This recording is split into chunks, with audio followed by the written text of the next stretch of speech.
السلام عليكم، مرحبا بكم في شهوات ماروك. اليوم ان شاء الله غنقدم لكم كلاص اقتصادي، مقادير اقتصاديه. المهم غنبداو بالمقادير. هي الاولى انا غندير المقادير ديال الايطرو ديال الحليب، وانتوما اللي بغى يقسم المقادير يقسم. المهم ايطرو ديال الحليب غتكون فيها 200 غرام ديال بودره الشونتيي. بودره الشونتيي كلشي كيعرفها. المهم انا ما توفرتش عندي البواطه حيت انا شاريه هذا ديال العبار، هو كيتباع ديال العبار كاين ومتوفر. عندنا جوج ياغورت طبيعي، وجوج هذا كريم ديسير ديال الفرامبواز، وعندنا جوج كريم ديسير ديال الشوكولا، وجوج كريم ديسير ديال الكراميل. وانا هاد الخطوه هذه هي اللي ماشي ضروريه، اللي عنده راه كتعطي واحد المذاق رائع اللي كلاص. هذا مصايبه انا صوص كراميل بالشوكولاط كحل، هانتوما كيفاش كيجي رائع. وعندي هنايا صوص ديال الكراميل حتى هو مصايباه بالشوكولاط ابيض. المهم ها هما هادو كانوا متوفرين مزيان، ما كانوش متوفرين نقدروا نستغناو عليهم، نقدروا. المهم هادو هما المقادير الاساسيه. ودابا بسم الله ان شاء الله غادي نبداو نحضروا الكريمه. هنا هاد الزلافه كنت عابره فيها غير 100 غرام، حيت المهم على حساب التصوير. دابا انا عبرت 100 غرام هنا، لان كل 100 غرام كتمشي مع السيترو. ها هي دابا غنديروها، غنضيفوا الحليب يكون بارد من الثلاجه مزيان. حاولوا ديروه في الكونجيلاتور كاع الى اقتضى الحال. المهم غادي ندير دابا ايطرو الحليب بارد مزيان، وغادي نبدا نخدم.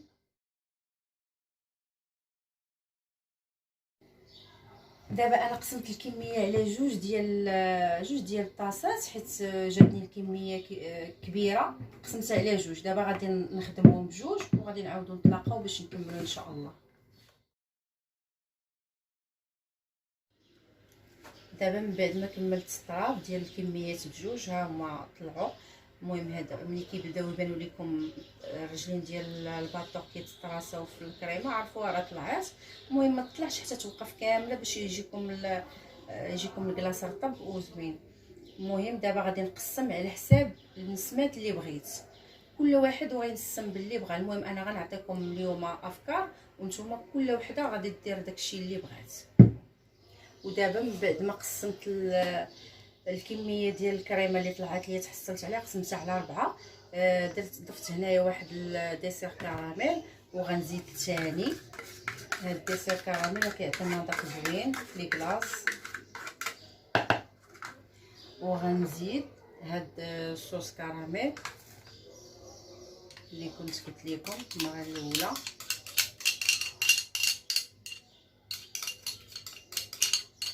نضيفها حتى هي صافي، وغادي نخلط.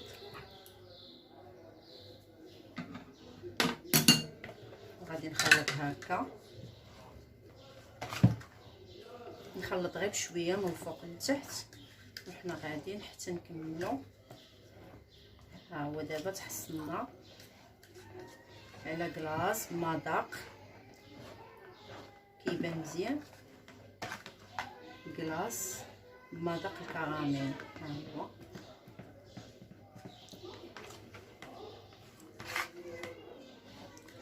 ها هو تخلط مزيان. دابا غناخذوا القياس الاخر، غنزيدوا عليه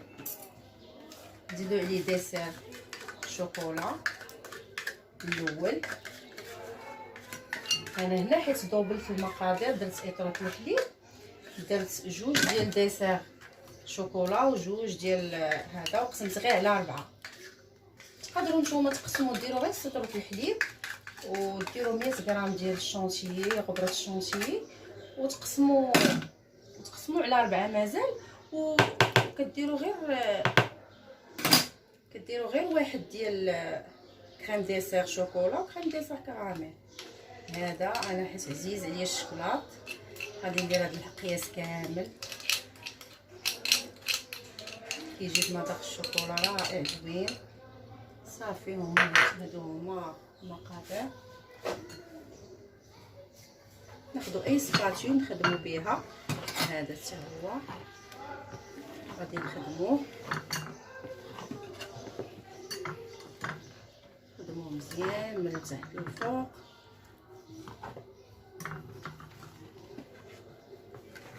حتى نتحصلوا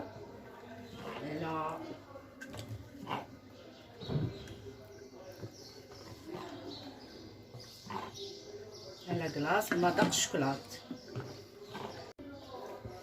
ودابا انا غادي نزيد واحد المعالقه ولا جوج ديال بودره الشوكولا، بودره الكاكاو، على حساب اللون اللي كيبغي اللون مغلوق، وهو كيركز حتى المذاق ديال الشوكولا كيجي باين. المهم كنبقاو نزيدو على حسب الذوق.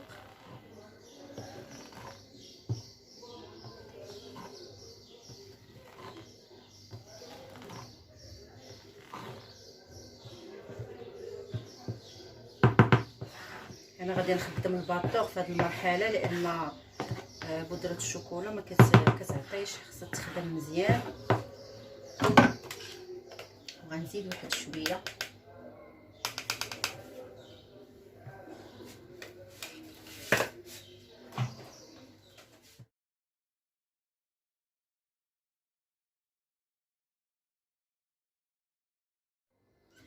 ودابا ان شاء الله غادي نكملوا البقيه ديال الكلاص. هذا القياس غندير فيه ياغوت بالسوس جوج،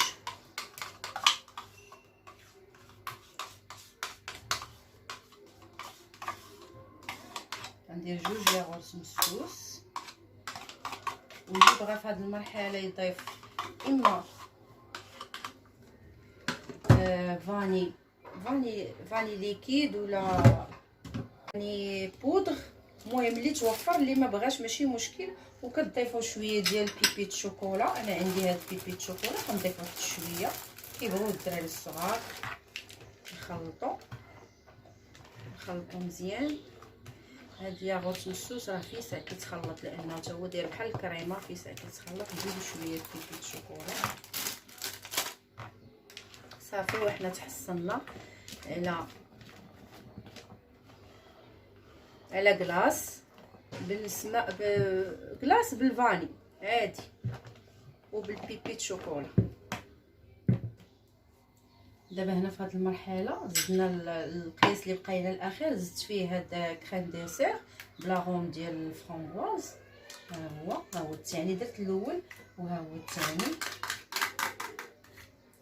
وتقدروا تاخذوا شويه ديال الفرامبواز اللي توفر عندها الفرامبواز ولا الفريز، تاخذوا شويه وطحنوه، ماشي قياس كبير، غير شي 100 غرام بحال هكا، تطحنوها وتزيدوها في هذه المرحله. انا ما عنديش، غادي ندير هاد لاغوم ديال الفرامبواز، غندير نص معلقه صغيره، نزيد واحد شويه وغادي نخلط ونشوف الا خاصني غادي نزيد. بسم الله.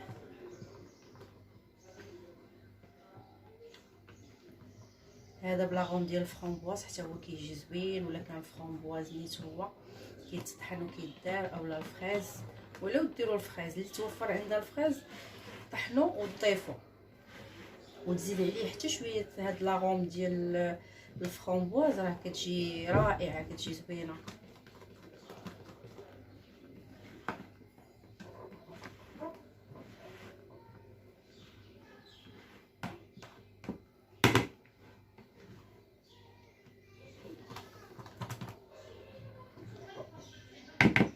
دابا خديت هاد المول الطويل، رشيته بواحد شويه الماء. علاش؟ باش يشد ليا البلاستيكه، لان ضروري من البلاستيكه. غنحطوها بهاد الطريقه غادي نحطوها نثبتوها مزيان ونخليوها شايطه من الجناب. علاش؟ باش نغطيو في الاخر. وبهاد الطريقه غنبداو نحطو الكلاص.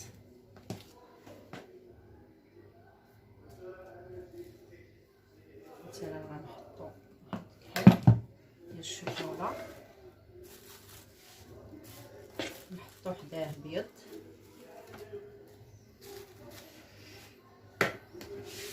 نحطو شويه ديال فرامبواز، نديرو ديال الكراميل.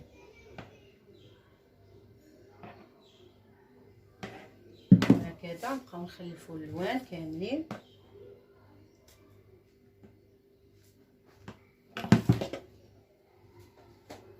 باش في الاخر غيعطينا واحد الديكور زوين، لان كيف كنقولوا العين كتاكل قبل من الكرش.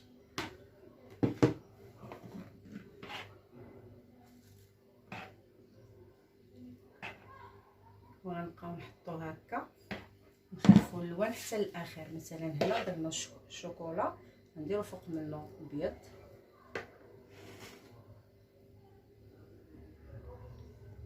نديرو فوق منه روز، نلعبو بالالوان.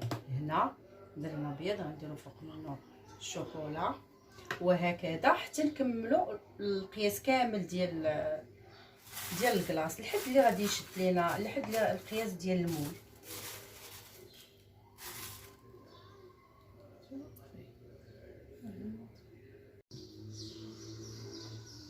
ودابا بعد ما كملت المونطاج ديالو بقيت كنخلف في الالوان، كندير لون كل لون فوق لون مختلف عليه. ودابا غادي نغطيو بهذيك البلاستيكه اللي بقات اللي نشيطها في الجناب، وغندخلو المجمد